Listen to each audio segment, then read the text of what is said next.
मामाच्या फोनपेचा पासवर्ड घेऊन त्याच्या खात्यातील 2,19,000 रुपये आपल्या खात्यात ट्रान्सफर करणाऱ्या भाच्याविरुद्ध वसमत शहर पोलीस ठाण्यात गुरुवार दिनांक 27 रोजी रात्री फसवणुकीचा गुन्हा दाखल झालाय.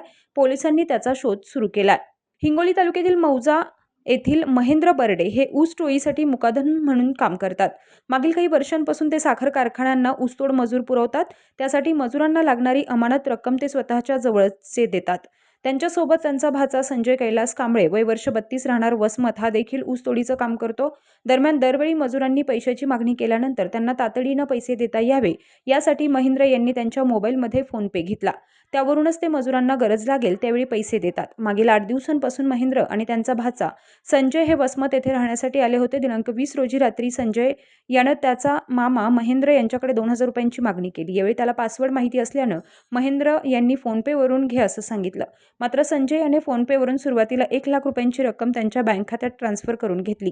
त्यानंतर घरातून निघून गेला. दरम्यान भाचा संजय घरातून निघून गेल्यामुळे महेंद्र यांनी बँकेत जाऊन खाते उतारा तपासला असता त्यातून फोनपेच्या माध्यमातून वेळोवेळी पैसे ट्रान्सफर करण्यात आल्याचं स्पष्ट झालंय. एकूण 2,19,000 रुपये ट्रान्सफर झाल्याचं लक्षात आलं. या प्रकरणी महेंद्र यांच्या तक्रारीवरून भाचा संजय याच्या विरुद्ध वसमत शहर पोलीस ठाण्यात फसवणुकीचा गुन्हा दाखल झालाय.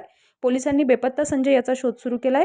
पोलीस उपनिरीक्षक राहुल महिपळे, जमादार गजानन भोपे पुढील तपास करत आहेत.